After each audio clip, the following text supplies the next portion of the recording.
John, in the last few months, I've been talking to a lot of people, and they're saying inventory can be a killer. It can kill you. It can kill your business, whether you have it or you don't have it. A lot of people are stocking inventory worth millions of dollars. They're not able to sell it, and they have no idea how to get rid of it. People are getting onto models where it's like they get the order first and then they procure and ship the order. What's your take on inventory?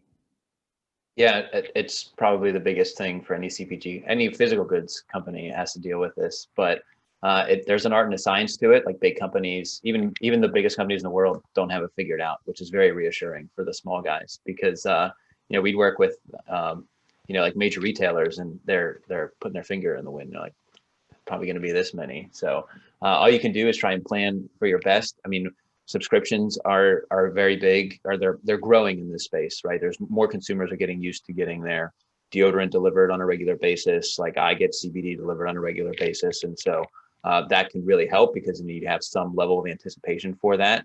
And we actually just ran into we rolled out in CVS stores. And we had to put in a huge order to fulfill that, and then pull our inventory from what we had, and then get a new order. Like we dealt with that back in April, and it was a really big thing. But we definitely err on the side of having more than less because we'd rather have a little bit more inventory than having to sell out. We have sold out a couple of times, and then you have to go to the wait list and then email later, follow up, that sort of thing. But that's probably the worst customer experience, versus taking a little bit more risk on this side. So we definitely try and err on the side of having more than less. Mhm. So what you are saying that it's better to have more than not having it and giving a bad customer experience. So, what about how do you get rid of products that are not selling? What is your strategy of selling products which are perhaps retiring or not selling, and this huge stock available with you? What do you do? What do you do with that?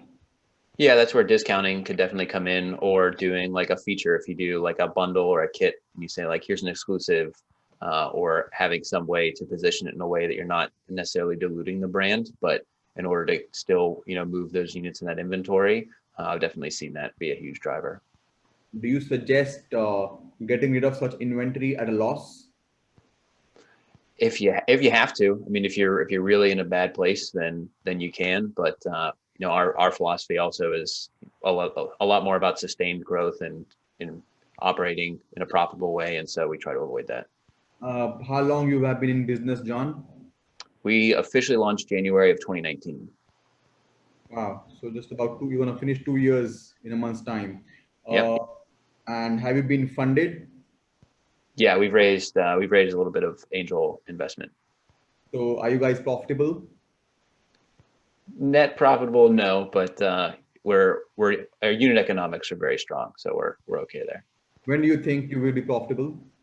We were planning for early 2021, but that was before COVID. But we also, this year's been really good for us. I mean, this category has been pretty resilient. It's just been a matter of, can we add more team members to scale versus, trying to pull back a little bit. And so on the same way, we've erred on the side of making sure we're well equipped.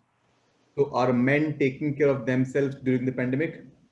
Yeah, the biggest change was that, guys, everybody's on camera now, right? Everybody's on Instagram and TikTok and video, but now guys are faced to look at themselves in the camera and they're realizing that they need a little bit of work. And so we saw back in March and April, like, how to look better on Zoom, or how to, fix your under eye bags. Like that was a huge growth sector. And then like, men's looks became really big. And so we've definitely benefited from that.